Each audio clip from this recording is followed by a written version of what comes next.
Le journal des médias, Thomas Chou. J'ai toujours raison de toute façon. Ah, mais sur ça surtout, oui. À la une ce matin, le compagnon de Nabila Benatia est sorti de l'hôpital hier. Aymeric Caron évoque son départ d'On n'est pas couché. Et je vous donne le nom du président du jury de Miss France cette année. Et on commence avec les dernières infos sur l'affaire Nabila Benatia. La starlette de télé-réalité va faire appel de son placement en détention provisoire à la maison d'arrêt de Versailles. Ses avocats estiment que les vérifications nécessaires à l'enquête peuvent désormais être faites en la plaçant sous simple contrôle judiciaire. Nabila Benatia conteste toute intention d'homicide volontaire sur son compagnon Thomas Vergara. Ce dernier est sorti de l'hôpital hier après-midi. Il va mieux et va se reposer quelques jours. Son avocat a annoncé que le jeune homme s'était porté partie civile pour avoir accès au dossier. Maître Thierry Fradet a évoqué un coup de couteau que l'on a souhaité fatal. Il s'est exprimé à la sortie de l'hôpital devant la caméra d'ITélé. Quand il a reçu ce coup de couteau, il a eu deux objectifs. Le premier, c'est de la protéger. Et deuxièmement, de n'avoir comme interlocuteur que la justice. Il a été extrêmement déçu par un certain nombre de déclarations qui ont été faites, notamment pour son entourage. Il a été traîné dans la boue. C'est un vrai scandale. Il a vécu comme un scandale. C'est un vrai scandale d'ailleurs la manière dont il a été traité. Il va, après quelques jours de repos, demander à être interrogé par le magistrat instructeur pour raconter exactement et précisément ce qui s'est passé.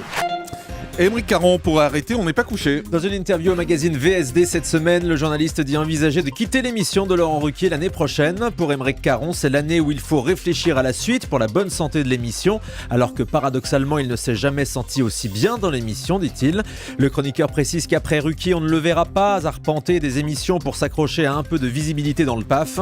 Il reconnaît aussi des crispations l'an dernier avec Natacha Polony. Selon lui, Léa Salamé est plus modérée idéologiquement, ce qui lui permet d'exercer plus sereinement son métier de journaliste. Audrey Pulvar s'explique après l'annonce de son départ du Grand 8, l'émission de Laurence Ferrari. Je vous l'annonçais hier, Audrey Pulvar a décidé d'arrêter sa collaboration au talk-show matinal de D8 pour se concentrer sur ses activités plus journalistiques.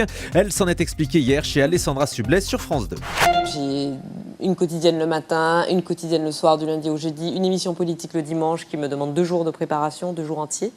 Et du coup, je bosse tout le temps. Je bosse 80 heures par semaine et ça, je ne pourrais pas le faire tout le temps. C'est difficilement, effectivement, compatible d'être à la fois le matin dans une émission qui est essentiellement une émission de divertissement, même si on parle évidemment de sujets de fond et de sujets d'actualité et de sujets politiques, et d'être le soir dans un rôle d'intervieweuse neutre. Pour l'instant, ça se passe plutôt bien, mais ça s'ajoute à l'emploi du temps, à la contrainte horaire et même physique. Au bout d'un moment, on est obligé de faire des choix. Voilà, c'était Audrey Pulvar donc, qui s'expliquait hier, 80 heures par semaine, ça fait plus de 11 heures par jour, en bossant 7 jours sur 7, effectivement c'est énorme. On sait qui sera le président du jury des Miss France cette année. Le 6 décembre prochain, Flora Coquerel rendra sa couronne et c'est Patrick Bruel qui présidera le jury des Miss France cette année. Information de nos confrères de VSD, il succède à Garou qui lui sera le parrain du Téléthon organisé le même week-end. L'année dernière c'était l'inverse, Bruel au Téléthon et Garou à Miss France. Jean-Paul Gaultier devrait aussi faire partie du jury. Les 33 prétendantes au titre de Miss France s'envolent demain en République Dominicaine pour préparer la cérémonie. François Fillon va débattre avec Éric Zemmour ce dimanche sur BFM TV. Les deux hommes échangeront dimanche soir à 18h sur la chaîne Info. Le débat devrait durer 20 minutes et portera sur la question de l'immigration. Éric Zemmour défendra ses positions très fermes face au candidat à la présidence de l'UMP. TF1 va mettre en vente une partie des droits de la Coupe du Monde de rugby 2015. La chaîne a acquis l'ensemble des 49 matchs, mais selon le quotidien L'équipe, TF1 pourrait en revendre 28 à d'autres chaînes pour limiter ses frais. Canal+ et beIN Sport seraient intéressés. La prochaine Coupe du Monde de rugby se tiendra du 18 septembre au 31 octobre en Angleterre. Le magazine Science et Vie va lancer une chaîne de télé. Une chaîne qui va s'appeler, devinez quoi, Science et Vie TV. Ah bah oui. Le groupe Mondadori, propriétaire du magazine, a signé un accord avec le groupe AB pour lancer cette chaîne de documentaires dédiée à la science au printemps 2015. Le CSA veut continuer de mettre à l'honneur le sport féminin. Le Conseil supérieur de l'audiovisuel organisera une deuxième édition de son opération Les 24 heures du sport féminin le 24 janvier prochain. La conseillère Christine Kelly incite les chaînes à mettre en valeur le sport féminin sur leurs antennes. Et puis c'est la journée de la gentillesse organisée par Psychologie Magazine aujourd'hui. Avec ce sondage IFOP pour Psychologie Magazine, 3 Français sur 4 estiment que les politiques devraient être plus gentils entre eux. Dans le détail, ce sont les électeurs de François Bayrou qui réclament plus de gentillesse à 86%, suivi des électeurs de François Hollande puis de Nicolas Sarkozy. Et vous reparlerez tout à l'heure de cette journée de la gentillesse gentillesse dans le grand direct de la santé avec notre psychologue Sabrina Philippe qui nous dira ce que ça veut dire être gentil. Vous prendrez des notes.